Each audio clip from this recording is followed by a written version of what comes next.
Tomo 3. Memorias microcósmicas y registro macrocósmico.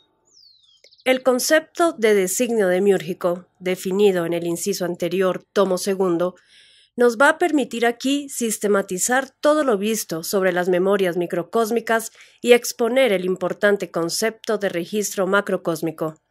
Este concepto de registro macrocósmico es imprescindible para completar la explicación analógica sobre las superestructuras, que sostienen la forma de las culturas externas o de los hechos culturales. Empero, tal explicación solo podrá abordarse recién en el inciso Superestructuras y registros culturales, tomo 5, basándose en todo lo visto en este y en el siguiente inciso.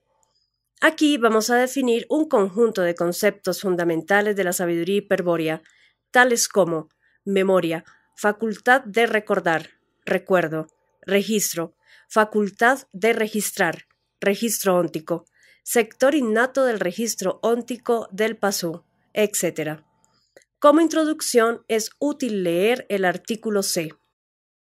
Para comprender con profundidad el significado que el concepto de memoria tiene en la sabiduría hiperbórea, conviene partir de dos definiciones. Una es la definición ontológica. Vale decir, da respuesta a la pregunta ¿qué es la memoria?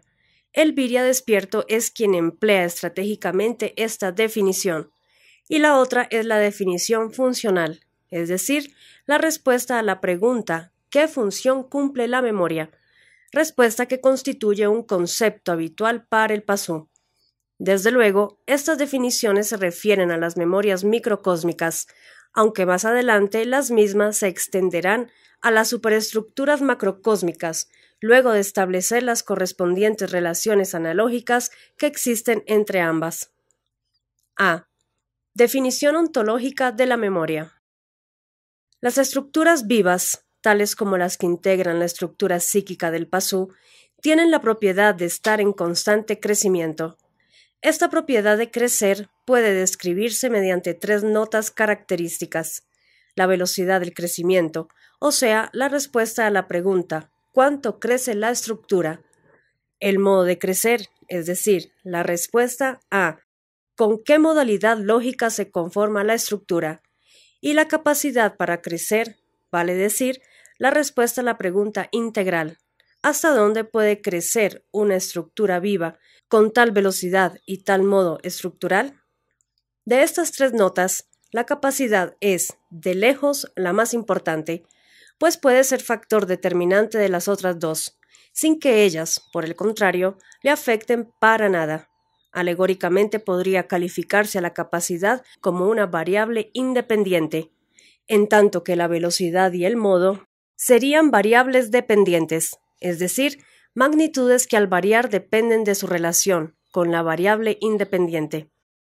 Es evidente que la capacidad así definida como expresión global del crecimiento estructural mantiene relación directa con el concepto de potencia, revela la aptitud de un continente para recibir un contenido.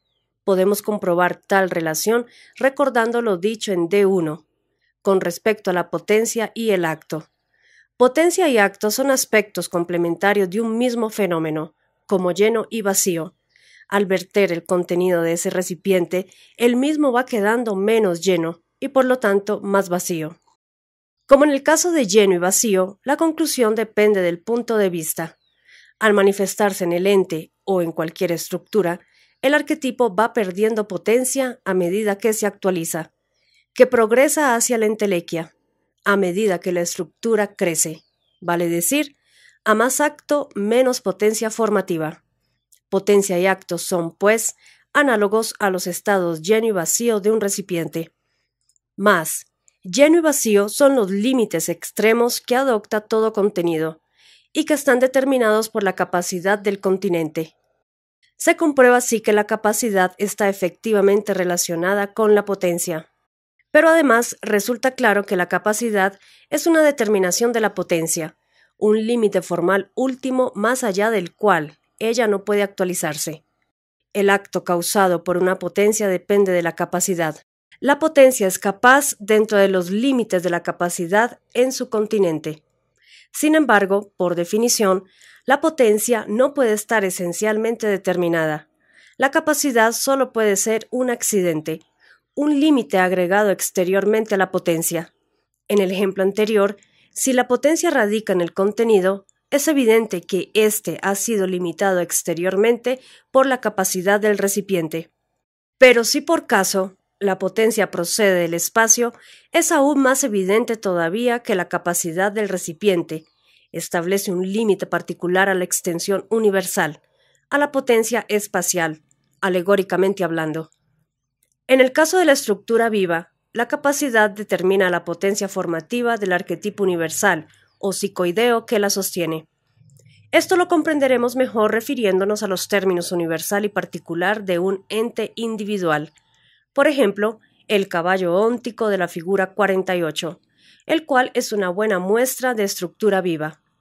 El caballo individual, en efecto, es un organismo en constante crecimiento que es impulsado por la potencia formativa del arquetipo caballo, cuyo proceso concede existencia natural al ente equino.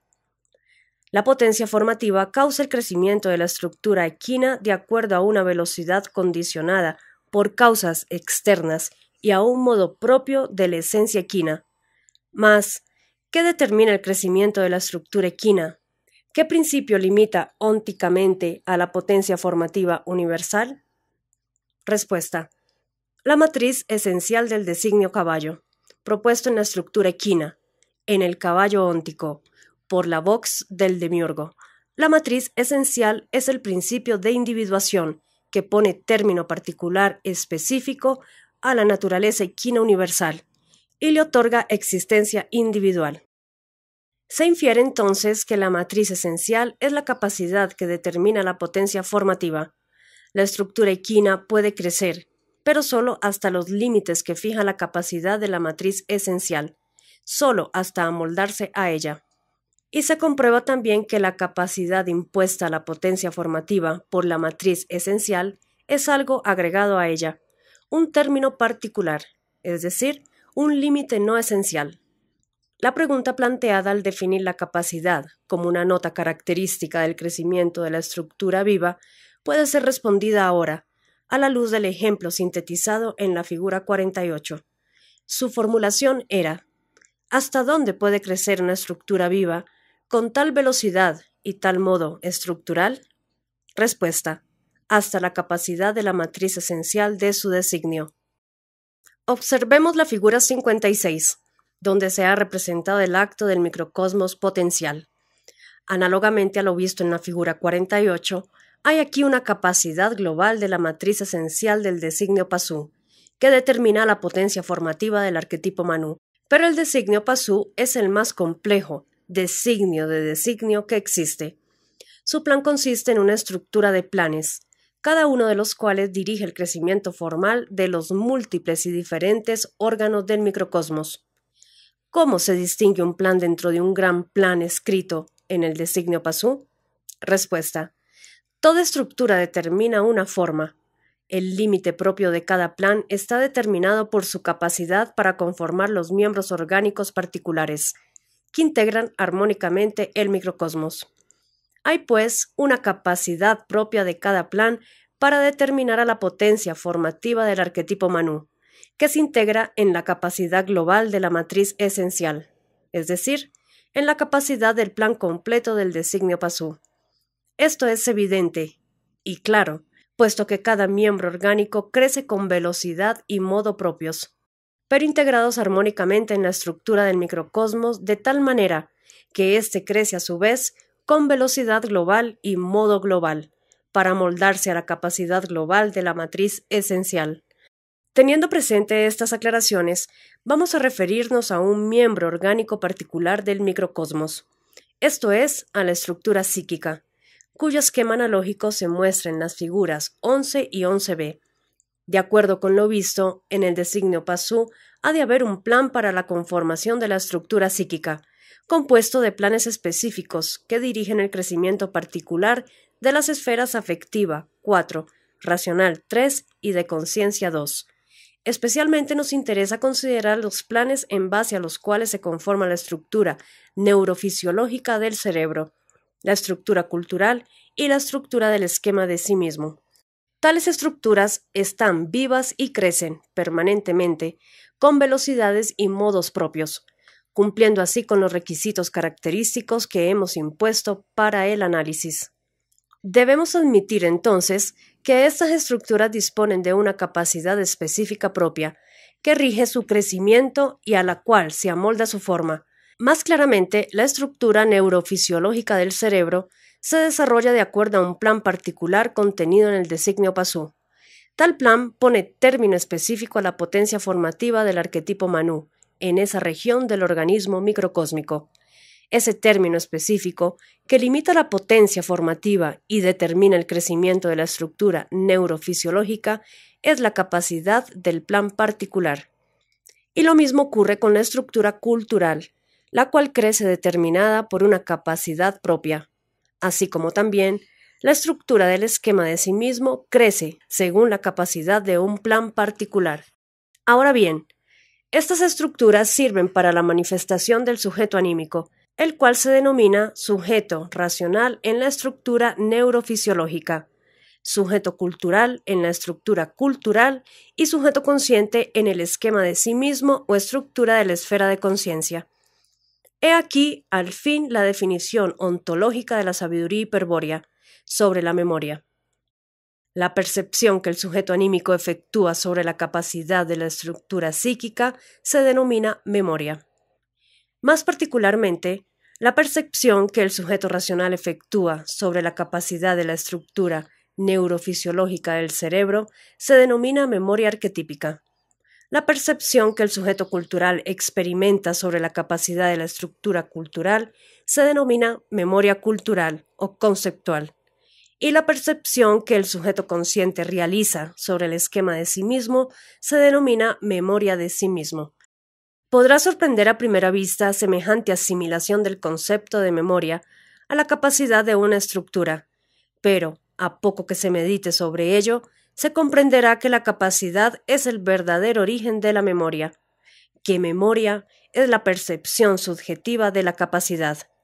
La memoria, como la capacidad, es un continente cuyo contenido estructural crece y se desarrolla a impulso de una potencia. La memoria y la capacidad que determina la potencia estructural son lo mismo. La diferencia subjetiva radica en que el sujeto atiende preferentemente a los contenidos estructurales en crecimiento, considerándolos como retenciones mnémicas. Entonces la memoria, para él, es la capacidad de retener y conservar datos. El Pasú define claramente a la memoria como la capacidad de una potencia retentiva, lo que es una manera subjetiva de nombrar a la capacidad de una potencia estructurante, es decir, a la capacidad del plan que limita a la potencia formativa y estructuradora del arquetipo Manú. Pero todo esto se comprenderá mejor luego de estudiar la definición funcional de la memoria y la facultad de recordar. B. Definición funcional de la memoria. Ya sabemos lo que es la memoria, la percepción subjetiva de la capacidad de una estructura viva, es decir, del límite formal que determina la potencia estructurante. El crecimiento de una estructura es función de su capacidad, o sea, de su memoria, pero el crecimiento depende concretamente de los elementos que se van integrando con el correr del tiempo, vale decir, de los nudos y enlaces que integran a los sistemas simples o complejos. El sujeto anímico, que a la capacidad la denomina memoria, también percibe en forma subjetiva el contenido de una capacidad, es decir, a los elementos de la estructura. Para el sujeto anímico, los sistemas son recuerdos, si son percibidos en el marco de una memoria. Con otras palabras, si una estructura viva es abarcada bajo la extensión del concepto de memoria, los sistemas que la integran son percibidos como recuerdos. El concepto de memoria es el encuadre contextual necesario y suficiente para que un sistema adquiera significado de recuerdo. Un sistema, por ejemplo, si es vivenciado bajo la extensión del concepto memoria en su contexto, será experimentado por el sujeto anímico como recuerdo. Así, la memoria, que no es otra cosa más que la capacidad de una estructura, es comprendida subjetivamente como un almacén de contenidos mnémicos, como si conservar recuerdos fuese su función. De aquí la evidentemente equívoca definición funcional de la memoria. Memoria es todo continente estructural capaz de recibir y conservar la forma de un suceso dado y de permitir su posterior reproducción. Para el Pasú, la función de la memoria es conservar los recuerdos y facultar su rememoración. Para el Viria despierto, la memoria es sólo la percepción subjetiva de la capacidad de una estructura viva, es decir, que para el Pasú, la verdad de la memoria consiste en su definición funcional y real. C. Facultad de recordar. Siendo que en cada estructura viva puede definirse una memoria a partir de la percepción subjetiva de su capacidad, es evidente que cada sujeto local dispondrá de su particular facultad de recordar.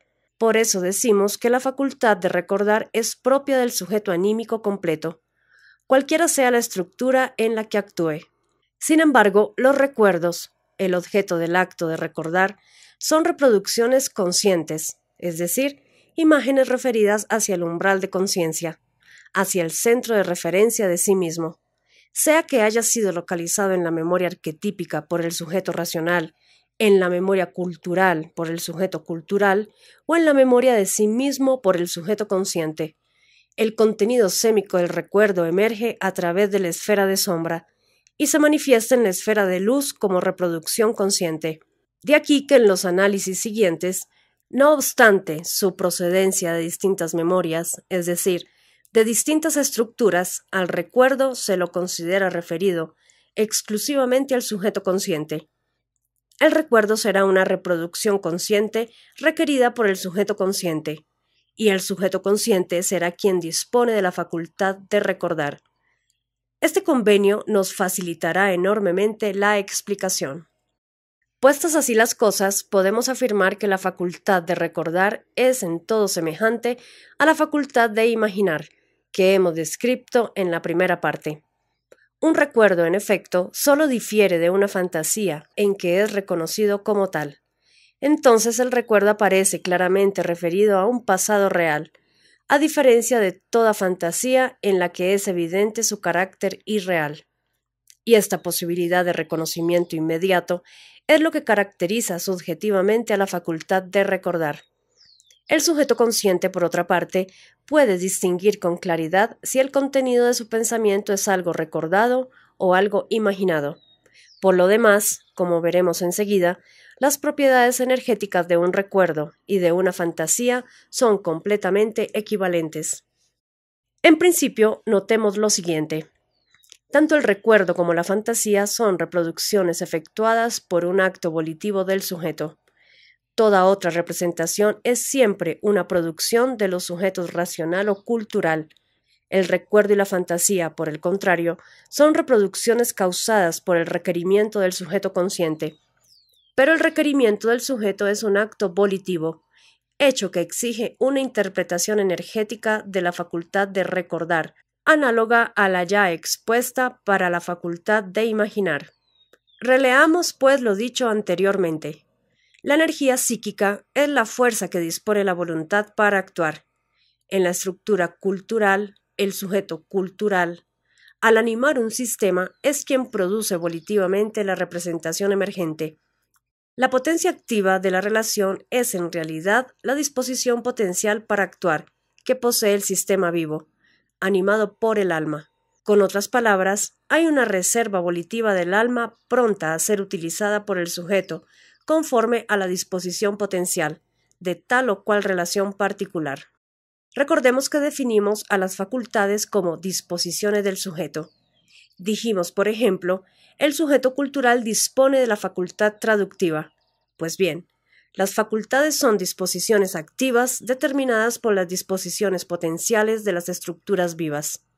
En este caso, cabe indagar, ¿cuál será la disposición potencial de la estructura viva que determina la disposición activa de la facultad de recordar? Respuesta: la memoria. Vale decir, la capacidad de la estructura viva. La capacidad de la memoria en cuanto continente némico Es el límite formal que determina la disposición activa de la facultad de recordar, tanto para recibir, conservar o reproducir contenidos mnémicos. Hemos visto que la capacidad es una determinación de la potencia formativa, actuante en toda estructura. Ahora comprobamos que la capacidad, como memoria, es una determinación de la potencia activa de la estructura viva, la que a su vez condiciona la disposición activa de la facultad traductiva. Sabemos por la definición funcional de la memoria que el sujeto anímico del PASU reconoce a un sistema como recuerdo, si éste ha sido notado en el marco del concepto memoria. No hay que aclarar que esto ocurre automáticamente, que solo basta el requerimiento del sujeto para que la disposición activa de la facultad de recordar note al sistema en cuestión bajo la extensión del concepto memoria. Todo sistema posee la cualidad de subsistir en la estructura viva por causa de la potencia activa de las relaciones, que sostienen el enlace con los principios o nudos de potencia pasiva. Pero al ser el sistema vivenciado subjetivamente como recuerdo, por la disposición de la facultad de recordar, esta cualidad de subsistir es asimismo comprendida como nota principal del recuerdo. Así, subjetivamente, el recuerdo se caracteriza por subsistir en la memoria. A requerimiento del sujeto consciente, la facultad de recordar reproduce al sistema recordado, causando un símbolo emergente, análogo a I de la figura 21. Sin embargo, este símbolo emergente del recuerdo no es una representación consciente. Los motivos son análogos a los argumentos, cuando el símbolo emergente era una fantasía. Las fantasías y los recuerdos son imágenes esencialmente sostenidas por el sujeto consciente, reproducidas volitivamente por sí y para sí. Dos imágenes, una representación consciente y una fantasía o recuerdo, pueden ser sémicamente homólogas y poseer ambas energía máxima. Sin embargo, diferirán esencialmente en una nota de la energía. Y esto debe ser así, porque si no el sujeto consciente no sabría distinguir la imagen de un ente real de una fantasía ideal, o del recuerdo de un hecho pasado, actualmente inexistente. No sabría diferenciar el plano de los entes reales del plano de los objetos imaginarios. La diferencia radica, según se dijo, en una nota de la energía, en la primera intención, o dirección hacia sí mismo que posee la energía de toda representación consciente. Las fantasías y los recuerdos, en efecto, no poseen la primera intención, puesto que no han sido referidas hacia sí mismo, sino que por el contrario se encontraban integradas en las estructuras vivas, y de allí emergieron en la esfera de luz, por requerimiento del sujeto consciente. El sujeto ha puesto la fantasía o el recuerdo en la esfera de luz, y los ha referido a un objeto ideal, a una idea. Por ser energética, la fantasía o el recuerdo debe tener una intencionalidad, pero la misma apunta no a sí mismo, sino a una idea del sujeto. La fantasía o el recuerdo reviste a tal idea básica, la conforma imaginariamente y se sostiene en ella. El sujeto consciente viene a ser así el soporte esencial de las fantasías y los recuerdos, pues se desdobla voluntariamente para reproducirlas. Este desdoblamiento voluntario del sujeto en la fantasía o el recuerdo, esta presencia íntima del sujeto en el objeto imaginario, hace que en todo momento exista conciencia del carácter puramente ideal de la imagen percibida. El recuerdo o la fantasía aparecen referidos al sujeto consciente y sostenidos por éste, que es quien los reprodujo volitivamente. Pero el sujeto puede distinguir entre un recuerdo y una fantasía, puede reconocer al primero como la reproducción de un hecho pasado y desconocer a la segunda como evidencia de su carácter puramente imaginario, ideal y original. ¿Qué es, pues, lo que permite al sujeto consciente reconocer a un recuerdo y distinguirlo de una fantasía? Respuesta: el significado fundamental propuesto en el recuerdo, correspondiente al concepto memoria. El recuerdo, a diferencia de la fantasía, ha sido reproducido bajo la expresión de un concepto memoria. El significado original del recuerdo resulta así refundado sobre el significado del concepto memoria por la disposición de la facultad de recordar. El recuerdo ahora no solo dice qué es lo recordado, sino que ante todo dice que se trata de un recuerdo. En síntesis, el recuerdo se revela al sujeto consciente como tal por disposición de la facultad de recordar. D. Análisis del recuerdo. El recuerdo, como la fantasía, posee una segunda intención dirigida hacia el sujeto consciente. Esta segunda intención es efecto del acto volitivo del sujeto que, al requerir y reproducir el recuerdo, lo dirige hacia sí. Vale decir, es el propio sujeto, bajo la forma de segunda intención, quien sostiene al recuerdo para su apercepción. El recordar es, pues, un acto reflexivo del sujeto, un desdoblamiento. Con la segunda intención en el recuerdo, apunta hacia sí, y desde sí apercibe al recuerdo. De este modo, recuerdo es la reproducción de un sistema subsistente, bajo la extensión del concepto memoria y su apercepción subjetiva. A esta definición, que desde luego se refiere al recuerdo psicológico del PASU, conviene complementarla destacando un aspecto esencial, la racionalidad de todo recuerdo. Hay que advertir, en efecto, que el contenido de una memoria es en realidad un sistema integrado en una estructura viva, y por lo tanto su apercepción solo puede consistir en un significado a priori, es decir, que el recuerdo solo puede ser inteligente a priori, aun aquellos hechos que originalmente hayan sido absolutamente irracionales. Por supuesto, todo hecho racional pasado, al ser recordados, serán inmediatamente inteligibles porque son racionales a priori. Los recuerdos no necesitan ser racionalizados previamente para ser comprendidos por el sujeto, como sucede con las fantasías, porque son racionales a priori, aun los recuerdos de hechos originalmente irracionales. Lógicamente, estas afirmaciones necesitan ser demostradas, y lo haremos tomando como ejemplo el recuerdo de un hecho irracional, tal como la compulsión suicida. En primer lugar, notemos que la sabiduría hiperbórea niega la existencia de contenidos irracionales en las memorias microcósmicas. Para la sabiduría hiperbórea, lo irracional solo puede ser actual, en un momento dado. Por ejemplo, experimentamos el deseo irracional de poner fin a nuestra vida, seccionando las venas del brazo con una navaja. Tal deseo es, en ese momento, una compulsión irresistible que constituye un acto real, pero irracional de la experiencia vital. Nada racional había en esa compulsión suicida que experimentamos realmente en aquel momento.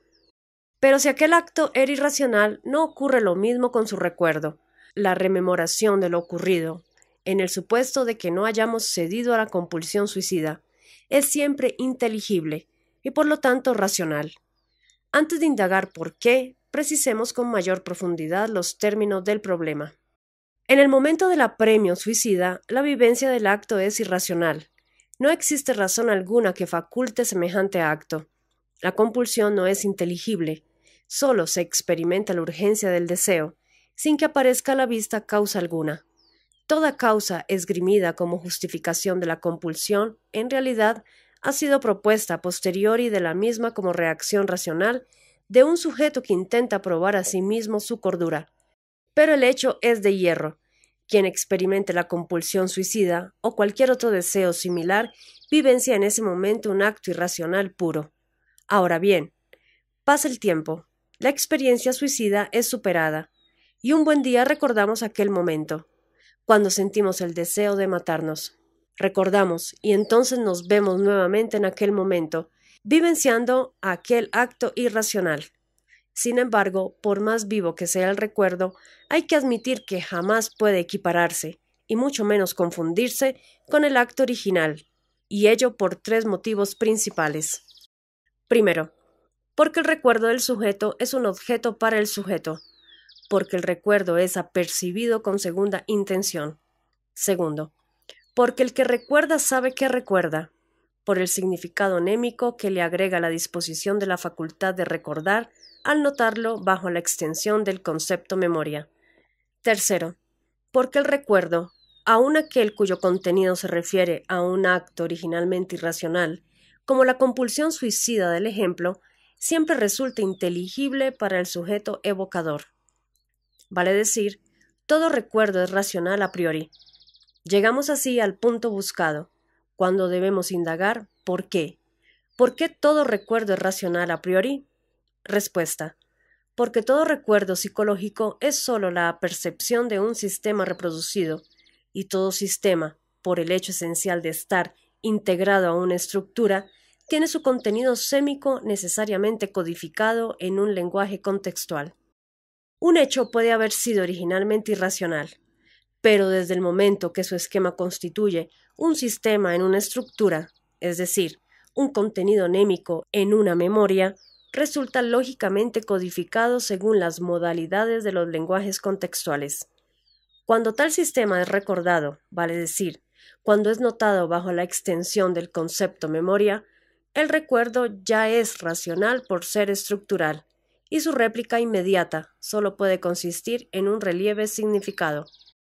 Todo recuerdo es, pues, racional a priori por ser estructural. Con respecto al ejemplo, al recordar aquel momento de la compulsión suicida, será posible revivir la totalidad del hecho, menos la irracionalidad originaria de la compulsión.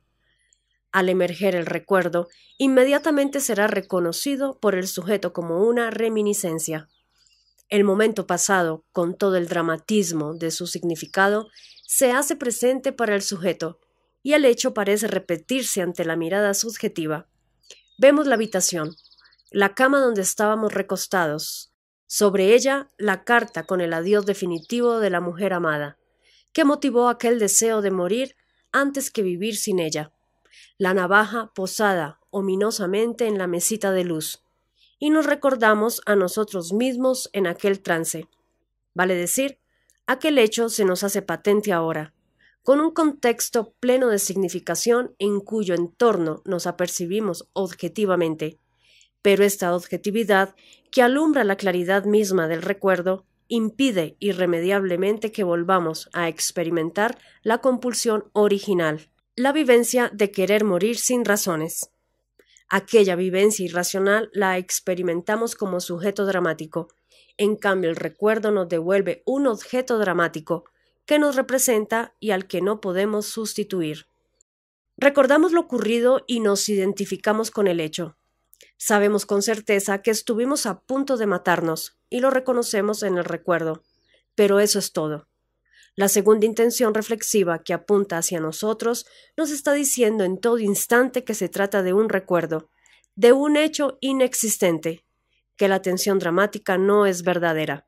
Una parte de nosotros, al fin, nos está desmintiendo la vivencia, impidiendo la confusión con ese reflejo objetivo de nuestra persona que demuestra en el recuerdo poseer una intención suicida. Y así ocurre porque, aparte de que el recuerdo es esencialmente objetivo, ha sido vaciado de todo contenido irracional durante su memorización, cuando fue estructurado. Todo recuerdo es, pues, racional a priori. Finalmente, hay que establecer con claridad los alcances de la definición de recuerdo que hemos desarrollado aquí, y su cualidad de ser racional a priori por ser estructural. Estos recuerdos, según se convino de entrada, son objeto de apercepción del sujeto consciente, es decir, de la más elevada manifestación psíquica del sujeto anímico. Pero el sujeto anímico cumple una estricta secuencia jerárquica, irreversible, que obliga al alma a manifestarse inicialmente como sujeto racional del cerebro o razón, luego como sujeto cultural en la estructura cultural, y por último como sujeto consciente en el esquema de sí mismo, según se explicó en el artículo E. La racionalidad a priori del recuerdo a que nos referimos es propia de los contenidos némicos de las memorias microcósmicas, operadas funcionalmente por la secuencia jerárquica del sujeto anímico. Fuera de las estructuras en que opera la secuencia jerárquica del sujeto anímico, es decir, en la memoria arquetípica, en la estructura cultural y en el esquema de sí mismo, existen memorias de contenido irracional, pero ellas permanecen habitualmente invisibles para el sujeto anímico durante toda la vida del pasú. El contenido de tales memorias irracionales, como vimos en el artículo citado, consiste en el recuerdo de los esquemas de sí mismo anteriores, es decir, en el recuerdo de las vidas pasadas. Esos contenidos deben considerarse irracionales, solo en el sentido de que son anteriores al sujeto racional, es decir, no racionalizables por éste. E. Definición funcional de registro. Las estructuras microcósmicas vivas sirven como vehículo para las diversas manifestaciones del sujeto anímico.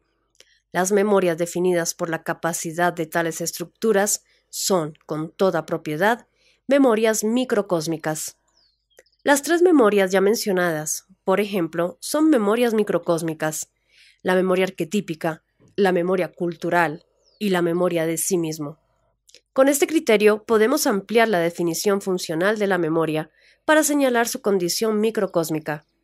Memoria microcósmica es todo continente estructural capaz de recibir y conservar la forma de un suceso dado y de permitir al sujeto anímico su posterior reproducción.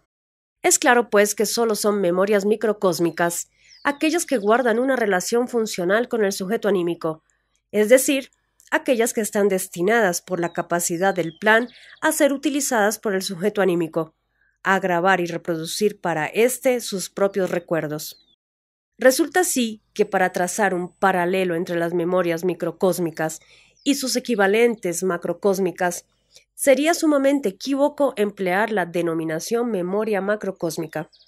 Por eso la sabiduría hiperbórea emplea el vocablo registro para denominar al equivalente macrocósmico de alguna memoria microcósmica. Los registros son capacidades de las estructuras macrocósmicas notadas y utilizadas por los aspectos del demiurgo. Por consiguiente, el contenido némico de un registro se refiere intencionalmente al aspecto del demiurgo, que es capaz de operar subjetivamente en él. Vale decir, el registro está destinado para el uso del demiurgo, para grabar y reproducir sus recuerdos. Con esto se comprenderá la siguiente definición funcional de registro. Registro macrocósmico es todo continente estructural capaz de recibir y conservar la forma de un suceso dado, y de permitir al demiurgo su posterior reproducción. Todo cuanto puede decirse aquí sobre los registros y cuanto sea sugerido por dicha exposición será sin duda insuficiente para dar una idea, siquiera aproximada, sobre la enorme complejidad de este concepto. Quizá en algo nos acerquemos si aclaramos que al pasú solo le es dado conocer y consultar los registros, al concretar su autonomía óntica. Antes de esa perfección evolutiva, el pasú no debe conocer la existencia de los registros, y mucho menos consultarlos, porque se alteraría su destino, es decir, porque el plan de su designio se vería irremediablemente revelado. El viria despierto, por el contrario, debe alcanzar un alto dominio sobre los registros, porque necesita valerse de sus contenidos para evitar sucumbir frente al terrible secreto de Maya, y para ejecutar su propia estrategia de liberación espiritual. Pero de este poder del viria despierto ya hablaremos más adelante. Por ahora sigamos destacando la complejidad del concepto de registro. No nos cansaremos de afirmar que sólo una exacta y profunda comprensión de las analogías entre micro y macrocosmos, mucho más detallada que la expuesta en el artículo D, revelará en algún grado el significado de este concepto al viria perdido. De aquí que sea casi imposible, con los elementos reunidos en este libro, brindar una definición ontológica del registro, la cual debería ser, desde luego, absolutamente metafísica. Y no lo intentaremos. Lo que haremos, en cambio, será explicar analógicamente solo dos tipos de registros, el registro óntico y el registro cultural, cuyos significados serán fácilmente comprensibles en el contexto del modelo estructural micro y macrocósmico, desarrollado hasta ahora, y pasaremos por alto el problema de estudiar en extensión el concepto de registro. Los registros ónticos, como su nombre indica, son contenidos némicos propios de los entes externos, que solo tienen valor para el demiurgo. Los registros culturales son contenidos némicos propios de los objetos culturales externos, y su conocimiento reviste inestimable valor para el viria despierto. Sin embargo, como todo objeto cultural es, ante todo, un ente al que se le ha puesto un sentido cultural, ocurre que en un objeto cultural están presentes ambos registros. De aquí la conveniencia de conocer en qué consisten cada uno de ellos, y la necesidad de distinguirlos claramente, pues hay que advertirlo desde ya. El viria despierto debe evitar cuidadosamente la percepción del registro óntico. Solo el registro cultural es útil para su estrategia de liberación espiritual. La razón del por qué el registro óntico debe ser evitado se comprenderá luego de estudiar el siguiente artículo. F. Registro óntico. El registro óntico es propiedad exclusiva de los entes individuales. Para ejemplificar sus características, vamos a referirnos en principio a los entes individuales simbolizados en la figura 45. Observamos allí que cada uno de los 5 entes de la especie caballo, de los 5 entes de la especie perro y de los 3 entes de la especie pez están conectados con el arquetipo universal por un arco de espiral que representa al proceso evolutivo individual en el plano material. El proceso es un movimiento continuo que va del arquetipo universal al ente individual y que por consiguiente no puede interrumpirse nunca. En todo momento el arquetipo universal mantiene un nexo con el ente individual por medio del proceso continuo de su impulso evolutivo, y tal nexo radica, según se explicó, en el núcleo indiscernible del ente, en la más profunda intimidad de su ser en sí. Pero los entes microcósmicos son objetos propios del plano material, para el demiurgo, ámbito donde concretan su evolución progresiva. Si bien es cierto que el demiurgo puede percibir al ente individual desde el plano arquetípico, a través del arquetipo universal, no es menos cierto que tal percepción será efectuada con el aspecto belleza. Flecha 14, figura 38. Y que por realizarse desde lo universal hacia lo individual, solo conseguirá aprender lo uno en la pluralidad. Con otras palabras, con el aspecto belleza, al demiurgo le resulta imposible percibir la individualidad de los entes, porque su mirada se halla encerrada en el ser en sí del núcleo indiscernible, impotente para actuar. Él no actúa a través de los gravis, solamente los sostiene. No es el aspecto logos el que se manifiesta en los puntos indiscernibles, sino el aspecto conciencia-tiempo. No es el verbo, sino el ojo del demiurgo, un ojo multiplicado incansablemente en toda la creación, pero que es siempre el mismo ojo. Así, este ojo de Abraxas, este ojo terrible e insensato, ve sin ver. Su mirar está presente en la pluralidad de los entes, pero su mirada solo recoge lo uno indivisible. Y la explicación de esto hay que buscarla en el sentido del mirar, un sentido que es el del tiempo trascendente, cuya isotropía se produce justamente por este mismo mirar del ojo de Abraxas, desde los puntos indiscernibles de todos los gravis que integran el espacio. Pero el tiempo trascendente no es otra cosa que la conciencia-tiempo del demiurgo, un ojo que observa en el sentido de la corriente de conciencia. Es un ojo incapaz de percibir lo que esta conciencia arrastra tras de sí. Ya lo hemos explicado para el caso microcósmico con la analogía óptica de la figura 26. El sujeto consciente solo puede aprender símbolos emergentes, representaciones conscientes, fantasías, recuerdos, etc., si reflexiona y se sitúa de frente a la corriente de tiempo inmanente. El sujeto consciente ha de oponerse a su propia fluencia para mirar hacia atrás y recoger los símbolos emergentes, cuando existe el símbolo emergente. El sujeto se coloca de espaldas al sentido de su fluir temporal para tomar conciencia del mismo. Y sólo así hay verdadera conciencia. De manera análoga, el ojo de Abraxas debería oponerse al fluir de su conciencia a tiempo para aprender a los entes en su individualidad, para observarlos objetivamente. Pero eso es imposible, porque el ojo es el sujeto uno en todos los entes. El ojo de Abraxas es el fluir de la conciencia a tiempo y su mirar tiene el sentido del tiempo trascendente.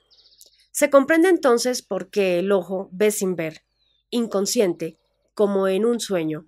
El ojo de Abraxas subyace en el ser en sí del ente, en el núcleo indiscernible, en tanto que la individualidad del ente es aportada externamente al ser en sí, por el designio, por el ser para el hombre. Interviene aquí otro aspecto del demiurgo, el logos demiúrgico o verbo, pero el logos para designar los entes debe actuar desde el plano material. El principio de individuación actúa como se ve en la figura 45, desde el origen del plano material, cuando la unidad del arquetipo se multiplica en la pluralidad de los entes.